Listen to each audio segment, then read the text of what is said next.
నేను ఒక పచ్చి నిజం చెప్పనా? ఒక పచ్చి నిజం.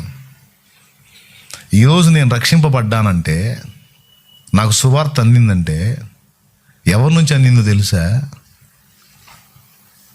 ఎవరి నుంచి అందిందో తెలుసా? ఆ బిడ్డల నుంచే అందింది. నాకు బాప్తిస్మం ఇచ్చినోడు అతనే, నాకు భక్తి నేర్పినోడు అతనే, నాకు ఉపదేశం నేర్పినోడు అతనే, నాకు దైవిక ప్రేమను చూపినోడు అతనే. దళిత బిడ్డలు. ఈరోజు ఆంధ్రప్రదేశ్లో మాత్రమే కాకుండా భారతదేశంలో చాలా చోట్ల సువార్త వ్యాప్తి జరిగింది అంటే అందులో ప్రధాన భూమిక పోషించింది ఎస్సీలే.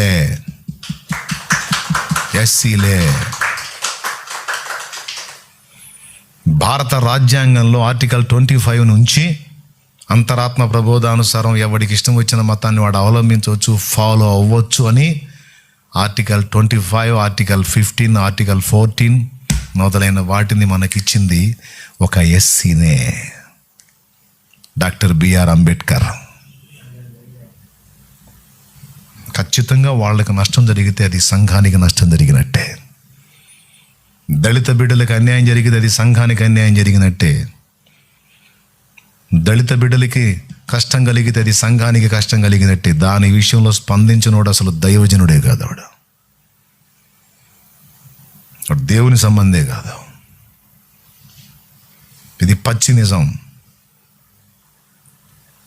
లేకపోతే ఎవరు? సల్మాన్ అన్న ఎవరు? 2 సంవత్సరాలు ఆయన ముందు కూర్చొని నేను వాక్యం విన్నా, దళితుడే. యేసన్న ఎవరు? నాకు బాప్టిజం ఇచ్చినోడు. వాక్యాన్ని ఇలా విభజించాలి, ఇలా ధ్యానించాలని నాకు నేర్పినవాడు. ఇలాగ నాకు చెప్పిన భక్తులు చాలా వరకు అందులోంచి వచ్చిన వాళ్ళే.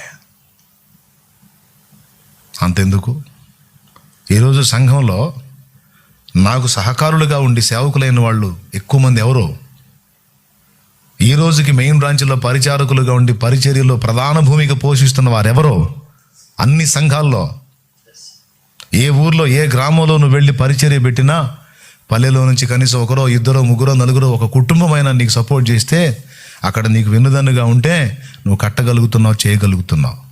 మరి ఇంత దుర్మార్గం జరుగుతుంటే దళితుల మీద, ఎస్సీల మీద దైవజనుడుగా నువ్వు నేను స్పందించకపోతే మనకంటే కృతజ్ఞతాహీనులు, దౌర్భాగ్యులు ఇంకోటి ఉంటారా?